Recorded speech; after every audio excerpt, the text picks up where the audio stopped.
In a move that has sent ripples through the medical community and beyond, Louisiana has classified mifepristone and misoprostol as Schedule IV controlled substances.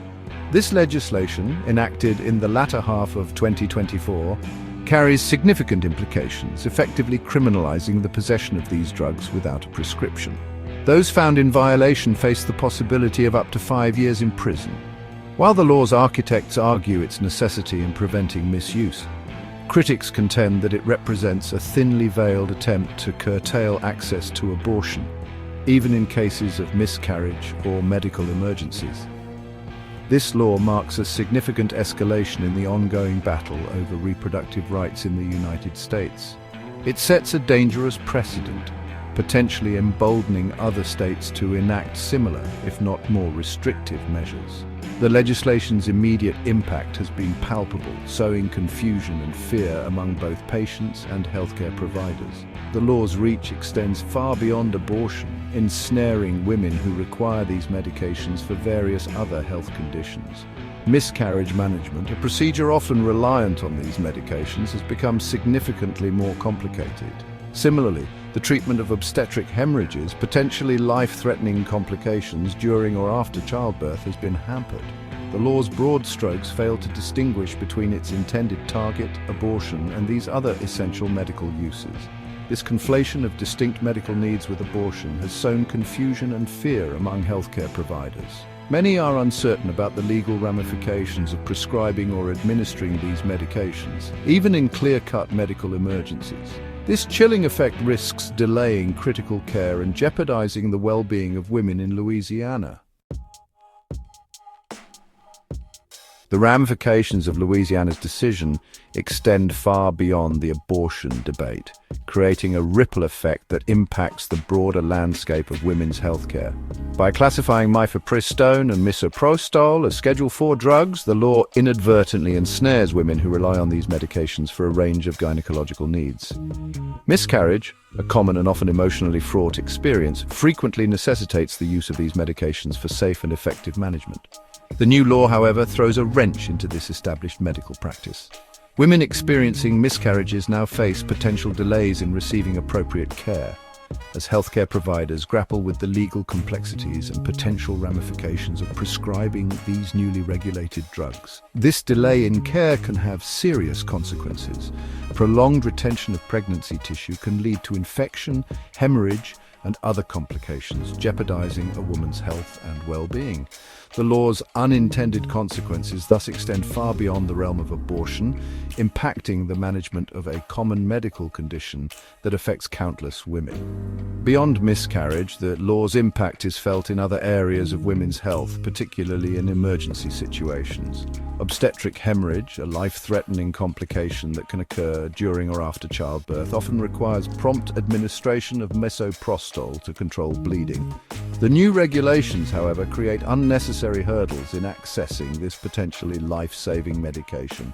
The law's chilling effect on healthcare providers, fearful of legal repercussions, can lead to hesitation and delays in treatment, potentially with dire consequences.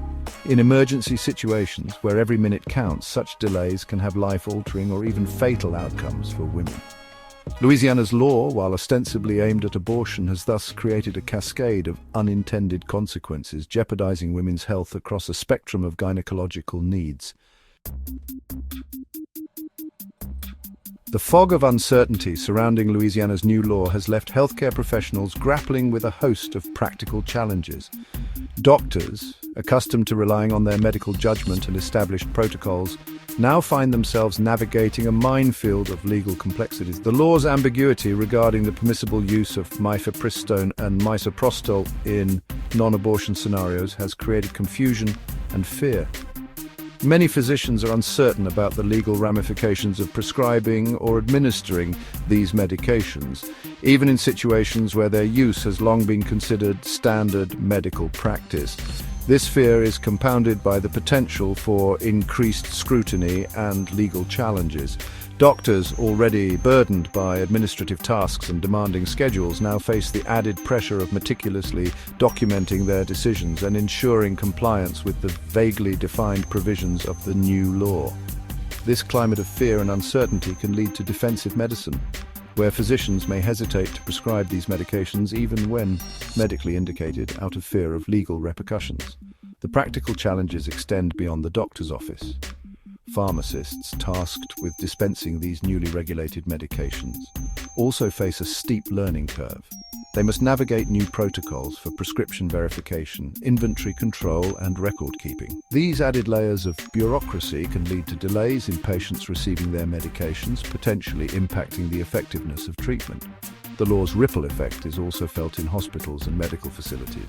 With mifepristone and misoprostol now classified as Schedule IV drugs, these institutions must implement stricter storage and handling procedures. This often translates to storing these medications in locked cabinets or restricted areas, potentially hindering timely access in emergency situations. Louisiana's controversial legislation has ignited a firestorm of debate, its flames reaching far beyond the state's borders. The law serves as a stark illustration of the ongoing battle over reproductive rights in the United States, a battle that is increasingly playing out in state legislatures and courtrooms. The law's passage in Louisiana has emboldened anti-abortion groups nationwide, who view it as a potential model for other conservative states seeking to restrict access to abortion. Texas, in particular, has emerged as a key battleground, with lawmakers introducing similar legislation aimed at classifying mifepristone and misoprostol as Schedule IV drugs. These legislative efforts, while framed as measures to protect women's health, are widely seen by reproductive rights advocates as thinly veiled attempts to circumvent Roe v. Wade and further restrict access to abortion. By imposing burdensome regulations and creating a climate of fear and uncertainty, these laws effectively make it more difficult, if not impossible, for women to access safe and legal abortion care. The national implications of Louisiana's law extend beyond the immediate impact on abortion access. The law's passage has raised broader concerns about the erosion of reproductive rights and the chilling effect it could have on healthcare providers.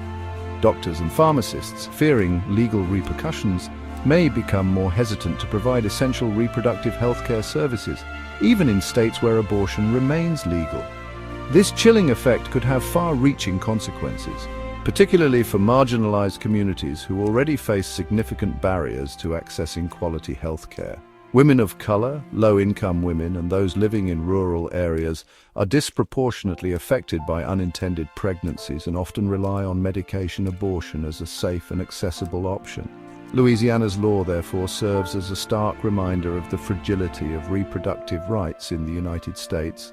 It underscores the need for continued vigilance and advocacy to protect women's access to safe and legal abortion care, and to ensure that healthcare providers can provide essential reproductive healthcare services without fear of prosecution.